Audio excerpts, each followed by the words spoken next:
Big ബോസിന്റെ latest promo പുറത്തു വന്നിട്ടുണ്ട്. ഒരു സസ്പെൻസ് നിറഞ്ഞൊരു പ്രൊമോ തന്നെയാണ് വന്നിട്ടുള്ളത്. ബിഗ് ബോസ് വീട്ടിലപ്പോൾ ഒരു കാർ വന്ന് നിർത്തിയിട്ടിരിക്കുകയാണ്. അപ്പൊ കണ്ടസ്റ്റൻസ് എല്ലാവരും ഉള്ളിലിരിക്കുകയാണ്. ശേഷമാണ് ഡോർ ഓപ്പൺ ചെയ്തപ്പോൾ ഫാമിലി ആണെന്നൊക്കെ ഒരു ഉള്ളിൽ നിന്ന് വിളിച്ചു പറയുന്നുണ്ട്. ജാസ്മിൻ ഗബ്രി ആണോ എന്ന് ഓർത്ത് നിൽക്കുന്നുണ്ട്. ആറ് കണ്ടതുകൊണ്ട് സീക്രട്ട് ഏജന്റ് സായി പുള്ളിക്കാരന്റെ ആരെങ്കിലും ആണോ എന്നൊക്കെ ഓർത്ത് നിൽക്കുന്നുണ്ട്. അറിയാൻ കഴിഞ്ഞിട്ടുള്ളത് അൻസിബയുടെയും ഋഷിയുടെയും വീട്ടുകാരാണ് ഇന്ന് ബിഗ് ബോസ് വീട്ടിനുള്ളിൽ കയറി എന്നുള്ളതാണ്. അവരുടെ ഫാമിലി ആവാനാണ് ചാൻസ് ഉള്ളത്. അതിന്റെ ഇടയ്ക്ക് അൻസിബ ഓടുന്നതായിട്ട് കാണുന്നുണ്ട്, ഋഷി പോകുന്നതായിട്ട് കാണുന്നുണ്ട്.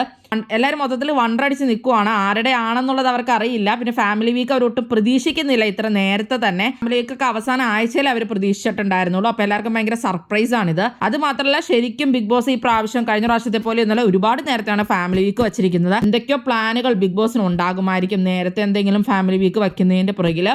ഒരു ദിവസം ഇവരവിടെ സ്റ്റേ ചെയ്യും എന്നുള്ളതും കൂടെയാണ് അറിയാൻ സാധിച്ചിട്ടുള്ളത്. നാളെ ലൈവില് അപ്പൊ ഇവര് വരുന്നതും കാര്യങ്ങളൊക്കെ തന്നെ ആയിരിക്കും. ഇപ്പൊ 2 ആഴ്ചത്തേക്ക് എന്തോ ഈ ഫാമിലി വീക്ക് ഉണ്ടെന്ന് തോന്നുന്നു. കാരണം 13 കണ്ടസ്റ്റൻസിന് ഫാമിലി വരാനുണ്ട്.